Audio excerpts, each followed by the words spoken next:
Welcome back. I'm the Watch Nerd. On today's video, we're going to cover a controversial topic, aftermarket diamonds. I have two Rolexes in front of me. We have on watches right now in inventory, but this doesn't just apply to Rolex. This applies to Patek Philippe and many other brands, not just the big known ones. So I'm going to talk about what aftermarket diamonds are conceived in the watch community, why either we hate them or we love them, and I'm going to talk about exactly what the quality of them are and what it is, and then lastly I'm going to talk about what it does to the price. But before I flip you around really quickly, I would like to keep announcing the Chanel chain giveaway. So I'm going to give this chain away when we reach 1,000 subscribers and Diamonds and Beyond reaches 1,000 followers. Ourselves around, let's jump right into it. So I have this Oyster Perpetual, and this is a lady's date with a aftermarket diamond bezel, as you can tell.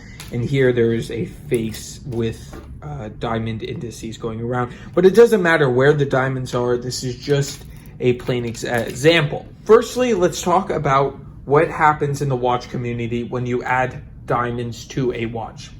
First of all, to me, this is my opinions now. I know for sure others say the same thing as me, but to me, watchmaking is an art to me. I really do appreciate it, and I love the manufacturing of it, the process, everything that goes into a watch, and the delicacies, and just everything that's in a watch matters to me.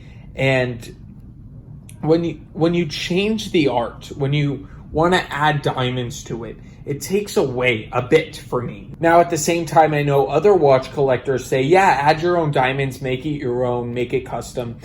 But this leads to my other point. So I'm saying that yes, you can add diamonds to a bezel, but to the watch collector, it's taking away the art to some. I know other collectors actually like it, and it just depends on who you are. But when we're talking Rolex, really, you're paying for the diamonds plus the watch. But when we're talking AP, all these huge companies, of course, the Nautilus, when you ice out those types of watches, they actually decrease in value a lot of times. So you're actually losing money by adding diamonds, which cost more money. And it's just it's a horrible thing to happen. So for wrappers out there, I know that's another negative of adding diamonds. And when you get the Rolex collector, a lot of them like it, the original from the factory. So when you add diamonds, sometimes it could be more difficult, but then there's the other people who do buy. So that's relatively just the opinion on the watch collector. Secondly, the quality. Say you go out and you want to buy, you decided to get an aftermarket diamond watch. You want to add diamonds to the watch. You can go to 5 places, and I can almost guarantee you they will have different quality of stones they're working for, different quality of sizes and shape. There goes a lot, and especially putting it in the case, because that's why a lot of people prefer factory. Of course, it is the design, the manufacturer wants it factory, but at the same time, the manufacturer, especially with Rolex, puts extremely high quality, flawless diamonds. They put everything very, very high end, and they make it into the case like nobody else can do it. Nobody can do a bezel like Rolex because they make their watches. They make them inside. Now, somebody can do a very good job. That's not without question. But when you're talking the quality, the diamonds, the cuts, everything is completely done better from Rolex, from AP, from directly the source. And that's why it's a lot smoother and it's a lot better in that sense of the way, a higher quality.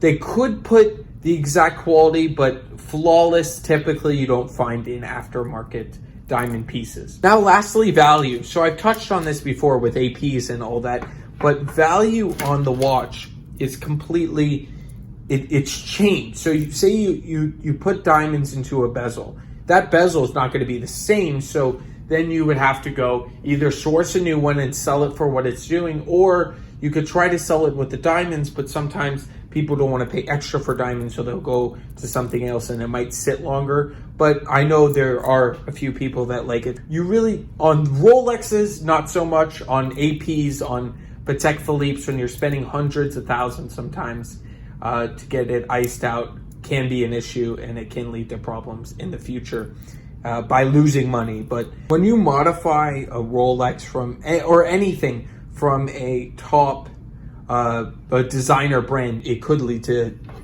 less value in the future, of course, because you'll be paying more for the stones than you will get back later. But I think that's with anything. So this video, the whole thing doesn't matter. If you already made up your mind and you bought a Rolex, you want to ice it out, what are the odds of you listening to this video and changing your mind? Very, very slim. I'm going to put it at that. If you want to write something or whatever, or you want to engrave a Rolex, I know some people do that. It's the same idea.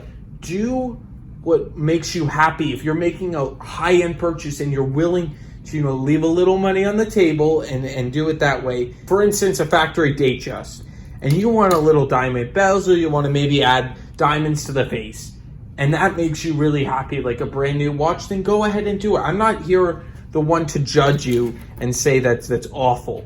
I'm just saying, just be aware that it can affect the value in a negative way. Typically not in a positive way. I've never seen it in a positive way, and it's typically negative because you're adding something after, and a lot of collectors don't like that. So I would love to know your opinions down in the comments. Do you believe in icing out something like this, putting some stones into it and changing it? I personally like keeping it factory. I'm a very factory guy, but at the same time, I understand where these people come from, and I understand why they want a little more blinged out. So I want to thank you all for watching, and if you like more talks like this, I would love to know in the comments down below. If you want to join the Chanel giveaway, make sure you follow the 4 steps below, because we're going to be giving that away at 1,000 subscribers. I hope you all enjoyed, and I will definitely catch you in the next one.